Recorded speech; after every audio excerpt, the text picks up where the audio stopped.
Welcome to the Within You podcast.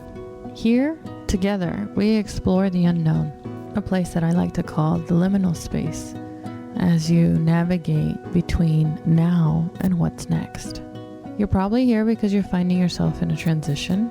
It may be beckoning you to an inner transformation, or there's just some change that's happened on the outside that you'd like to internalize, integrate, and align with your deepest values, with your inner knowing, and your personal truth.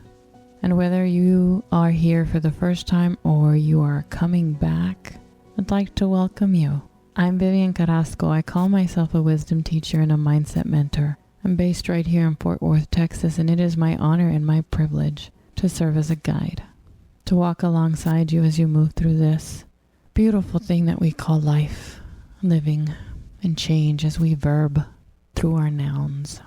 This is the winter season, and in the episode just before this, I talked a lot about how education actually happens, and I invited you into a daily doing.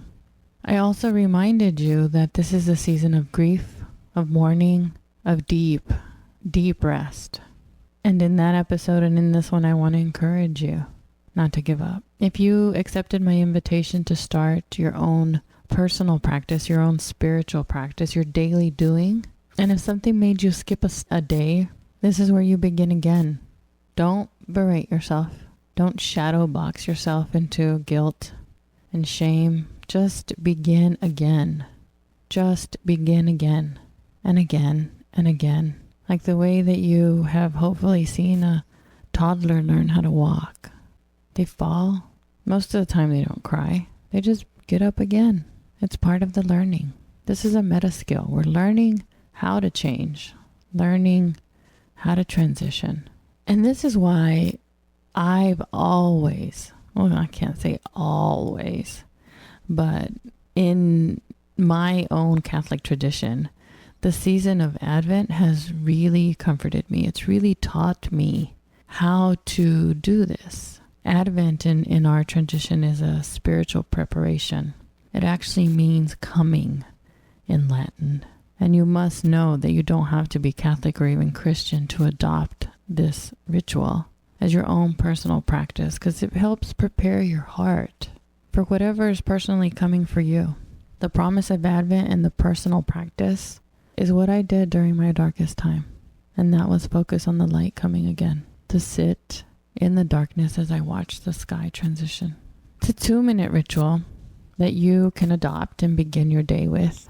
For me, I'd stumble in the darkness, light a candle, and then I'd listen. I have a candle lit beside me actually right now.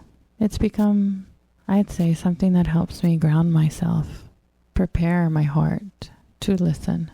So maybe you can light a flame, a candle, to accompany you in the darkness and focus on the flame and just listen. I want to, at this point, kind of talk a little bit about mindset. I've chatted before about education and my experience in education about wanting to do the right thing. This is not that. This is not about you doing this right, doing it well. This is about you learning well, like that toddler I mentioned earlier. This is for you if you're scared of trying new things. If you feel like failure is too big of a risk, you don't want to take it. You don't want to fail. The best thing you can do for yourself right now is focus on your learning over your performance. If it's always been about doing it right, maybe even for the wrong reasons, try to center your attention and your focus on learning how to do it, teaching ourselves how to learn something new. So the experts in this space also share that in order for you to move from this, I've got to do it right, to I'm learning how to do it well, you want to focus on how your mistakes can help you. This will help you adopt that mindset. If you adopted a spiritual practice or a daily practice for a period of time, if you promised yourself 10, 15, 20, 30, 45 days, whatever it is, and something stopped you from that practice, recognizing what it was that stopped you, what was the obstacle, what is what you would call the mistake, how can it help you? Another thing that'll center you in this practice of learning how to learn versus learning how to do, it's important that you remind yourself that other people They don't care as much about your mistakes as you do. I've learned that myself in this podcast. And centering myself in that place where you might not even see some flippy floppy thing that I did. It's not worth me beating myself up about it, imagining that you're judging me. Because now, over a period of years and years and years, I've learned to accept and also hold an intention that you're listening to me because this is what you're ready to hear. Because I'm the right kind of guide for you. It's not for me to convince you.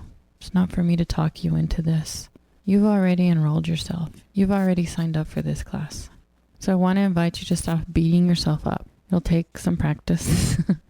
But know that when you fail at changing, it's not because of you. It has to do with your biology, your psychology, and all the latest beautiful science about your brain. It's more than likely actually the system you've adopted and the context you've put yourself in. Because as a human being, you have to recognize that we are completely social animals. And you've got to be with your people. You've got to be with the folks who believe in the behavior that you're trying to build. That's going to do two things for you. It's going to socially reinforce that habit, and it's going to reinforce your internal identity. So if you're beating yourself up about not being able to do something, stop focusing on you and maybe start focusing on the environment you've put yourself in. That can be both a physical environment or a social environment. As your guide in this practice, I'm going to suggest that you start to build a new habit in a new physical space. Carve out some sacred corner of your life for you. I believe it was as early as 2012 when I started to carve out my physical space because I knew I needed that in order to move me through a change. And I transitioned my dining room into a meditation/prayer room. It became my sacred space. And it was where I would literally run to some days, where I could cry, grieve, where I could give thanks. And my body has learned, literally as I walk into that space, I can feel the shift happen. I'm greeted by pictures of my ancestors and my family. I'm comforted by beauty. I've carted around this stained glass window that I designed that used to be at the very top of one of my windows in an old house. It's sacred for me. It's my physical space where I built my habit of self-inquiry. It became a boundary that I respected and my family respected. So you can start there. Maybe a corner or a closet, a nice shady place outside. You can apply the same principles to a new group. Carve out time to be with your people and to build a new habit. Don't put such a huge focus on immediate results. Building a new habit is a process. It's a journey.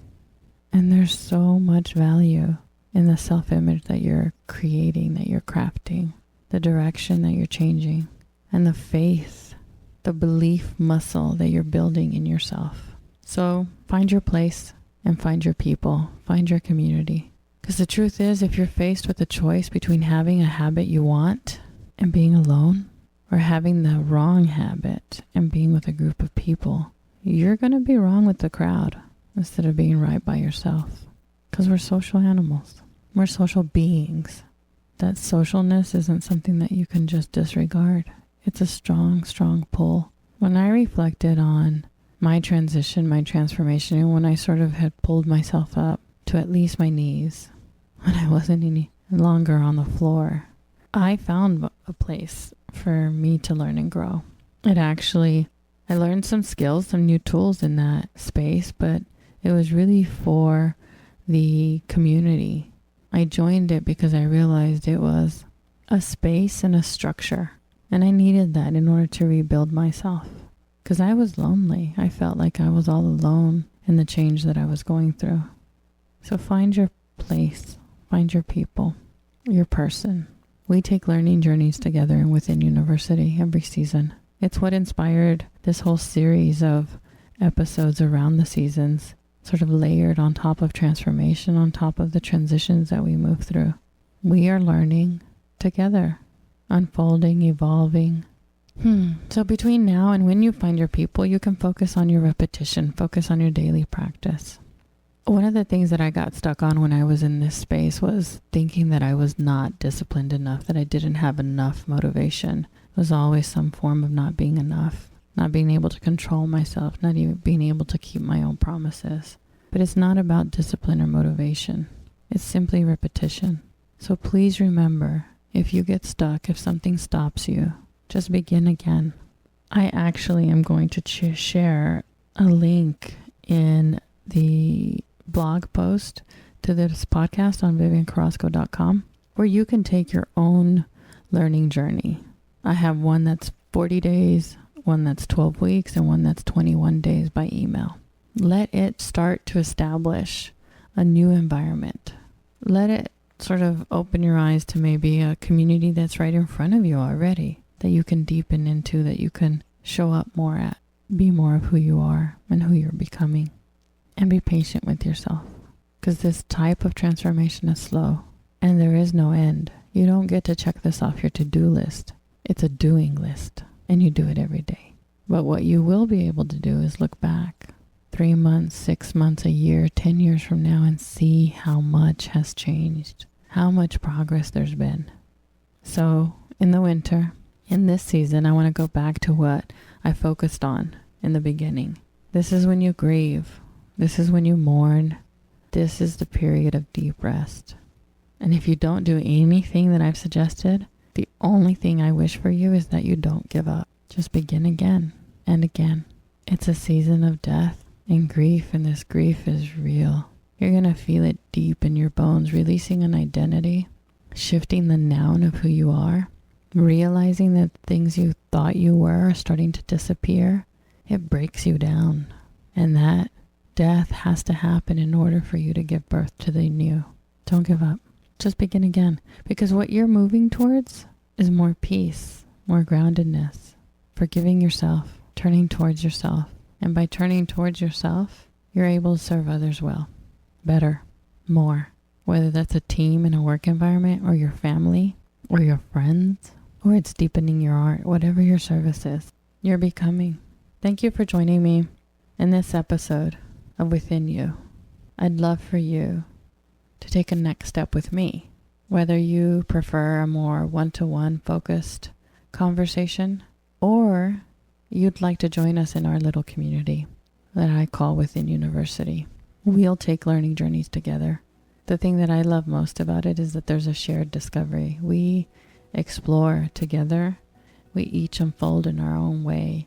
So if this speaks to you, visit me at viviancarrasco.com.